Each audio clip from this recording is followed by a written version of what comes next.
Doesn't matter if you start with rollers or when you like 30 years with rollers busy. It's always a trial and error. Always going to be a trial and error because your breeding family you constantly change.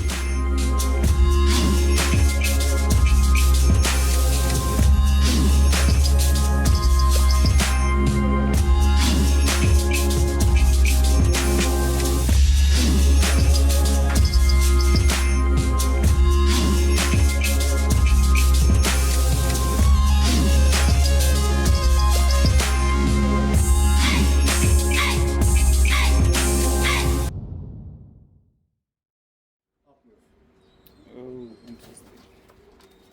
Okay, in a competition team, do you fly more cocks or more hens? How do you do it? You know what? It depends. What I do is usually a week or a week and a half before the competition. I fly my birds. Yeah. And I choose which birds are on form.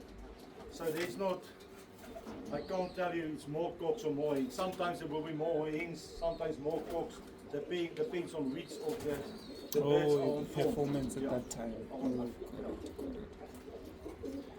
Who would you say are the people you like and think are doing a great job with raising roller pigeons, locally or internationally, that you think that they're doing the right thing currently?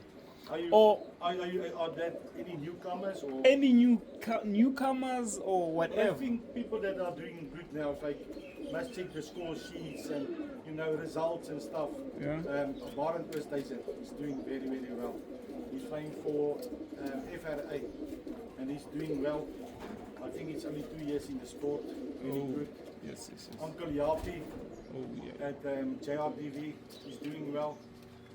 There's a lot of them, but you can see they're picking up. Guys that are doing something, you can see. And there's a guy in MRK, Donnie, I saw also his results. He's flying, he's doing good. Really doing good. Okay. What has been your biggest challenge in raising roller pigeons? Racing? Yeah. I would say, hawks, overflights, and when you're getting overflights, you're not getting your birds back, stuff like that. Yeah, Got it. that is bad. Okay, if you lost all your birds and had to start all over again, whose birds would you start off with? What is that bloodline? I will say we'll go to people that I helped with. I will go to people that's flying. Please name 3. Almost the same bloodline that I have. Yeah. So I will go to France Boyce. Okay. I will definitely go to him. Yeah. I will go to William Brooks. Okay. We'll go back to him. Piet Juster. David Erasmus. People that I know is flying the same that I have here. And I know and they also people that are building a family. They're not bringing any birds just in. They also look at quality and style and all that stuff. And they're also doing the same management like what I'm doing. We have the same mindset. So I would rather go to guys that have the same quality of birds and the same bloodline and the same mindset that I know they have the same vision as what I have. Okay, you spoke about management of birds. What is management of birds? Management is, it is how you feed your birds. Got it. Feeding is because you must know your bloodline. My birds, my feed, is like there's a few. Most of it consists out of corn. There's not a lot of fine seeds because their bloodline is already active. So if I give them fine seeds, they're going to roll down, they're going to be too active, they're not going to go up. So, and you must know how to see a sick bird in your loft. When to fly them. Sometimes the wind is maybe, or you must see all this stuff. There's a lot, but management is really,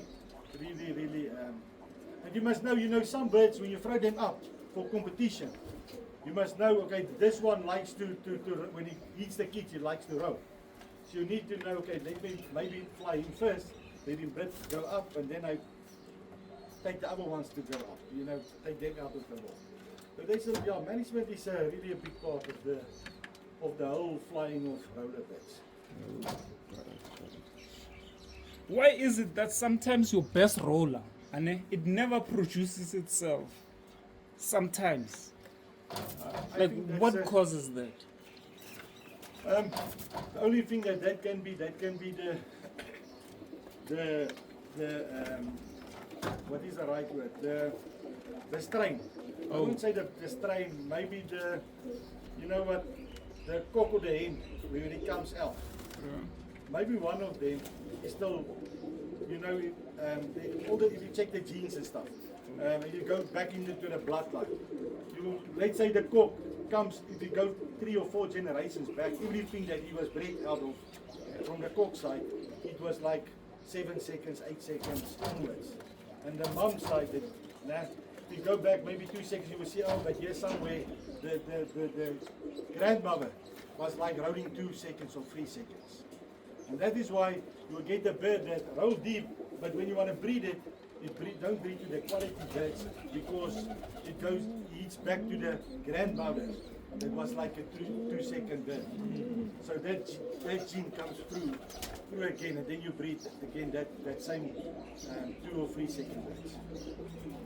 Okay, what would you say to people that have Vetkoper, Pretoria birds, Cairn whites, that have feather feet? What's your take on that? They say they have Vetkopers with feather feet. What do you think about that? You know what? I know part of the history. Yeah. And I know some of the people that the main guys that brought it in, like Harold Seyer. Oh, yeah. They do old photos and stuff and history from old, you know, legends in the sport with the Vetkopper and stuff. And yeah, not one of them said there was Vetkopper, you know, imported with muffs and all that stuff. Yeah. We had to get that on But video. remember, you know what? Maybe other people brought it in because there was a story once that said the market was so big for Cairn white back then in 1970s that he couldn't, you know, supply anymore. So, and they found him in other people's lots, collecting birds and selling them. So, you know, Oh, yeah. So yeah, so maybe those came through also, maybe under his name. I don't know, but yeah, that's but from my side, I don't believe there's a Vetkop with Pretoria birds with feathers or muffs or what you want to call it. Got it. 2 of your favorite colors. Yeah, I don't you know what? I don't have a favorite color. Okay, Jack, you know what, cut to your head you know right what, now. You know what? 2 favorite colors. There was one of my friends, he said, Jack, but you're a guy that said you don't want a red bird in your loft.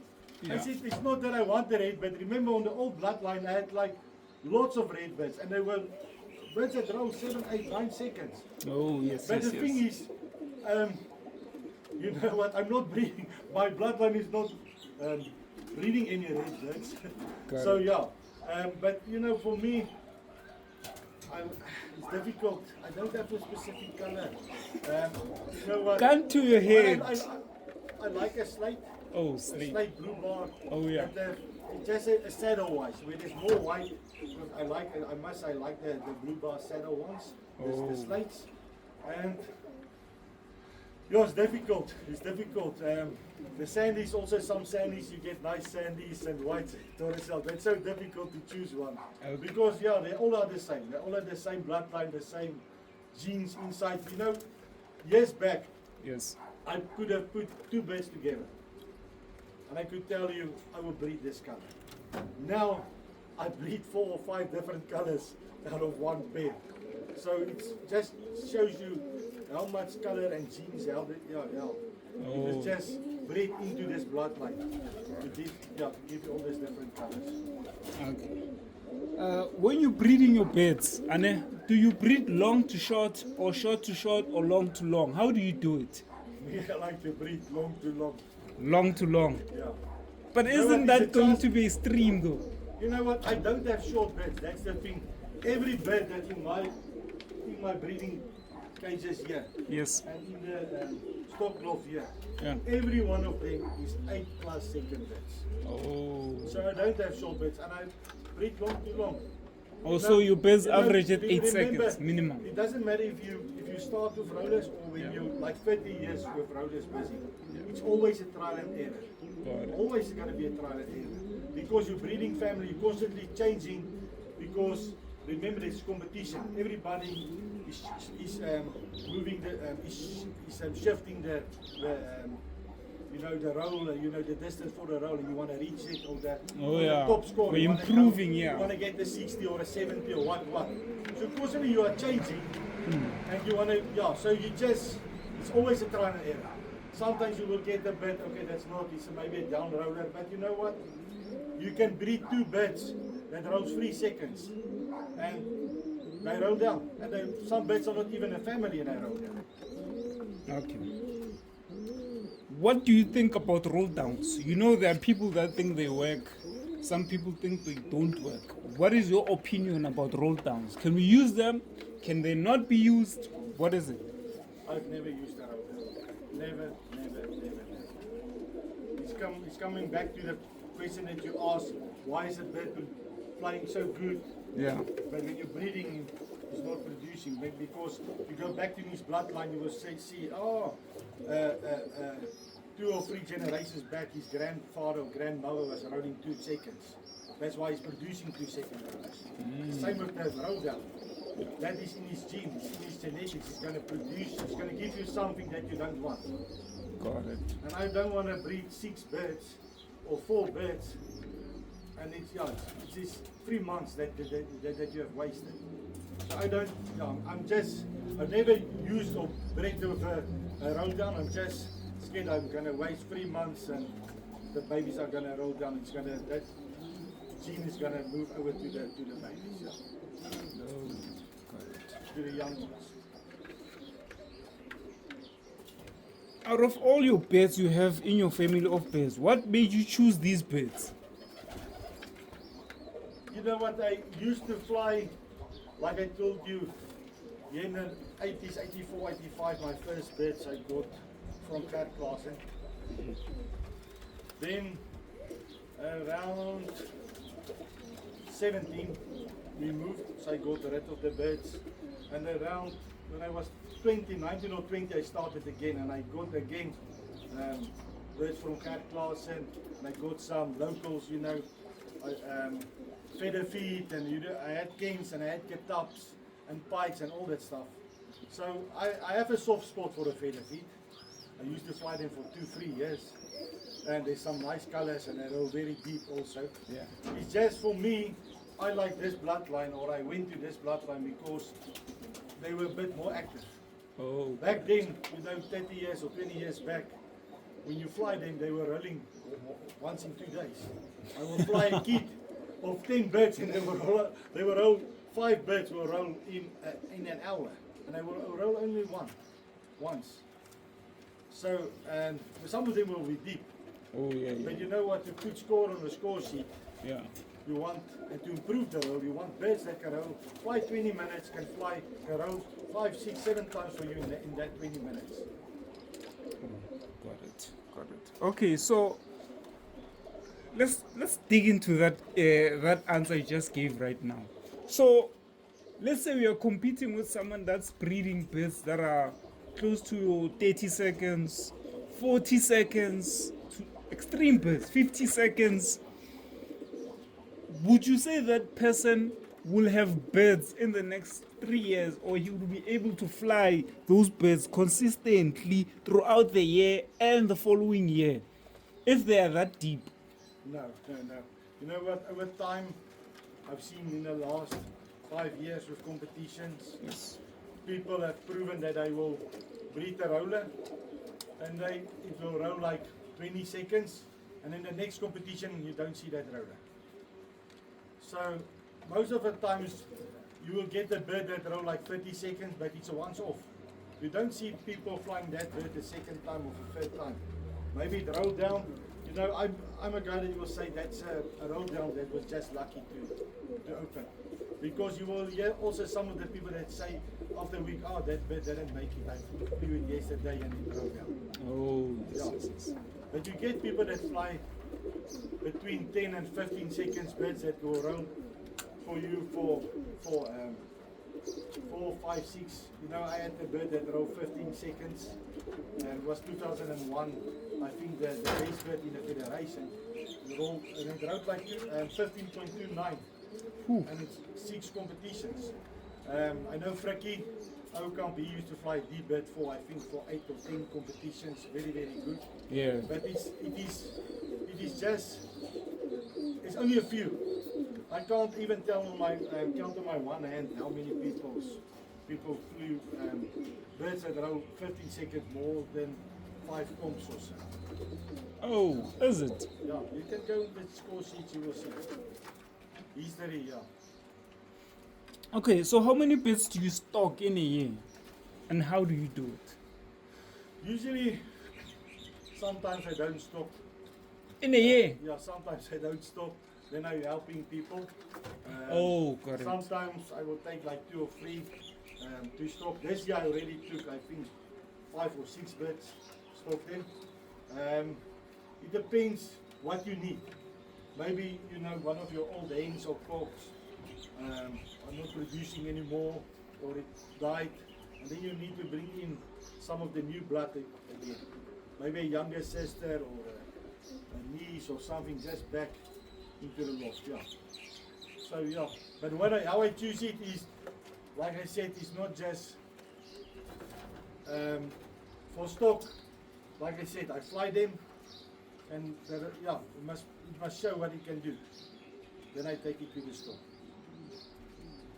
Okay. When should young birds start coming into their role? I've seen birds that start rolling at 2 months or 3 months. What's your take? 3 months is fine. 3 months is 3 months fine. is fine, but But don't you then think? then it must at least roll. In 3 months it can roll about 3 seconds, 3.5, 4 seconds is fine. 6 months, when it comes to 7 seconds, is nice. It's nice. So what It about? doesn't come too fast. Okay. Let's say you get people that the birds are 3 months old and they roll like 7, 8 seconds. That's a no-no. That tells you, that's a red flag. It immediately tells you something. This bird is either gonna roll down, or it's just coming too fast and it's going to roll.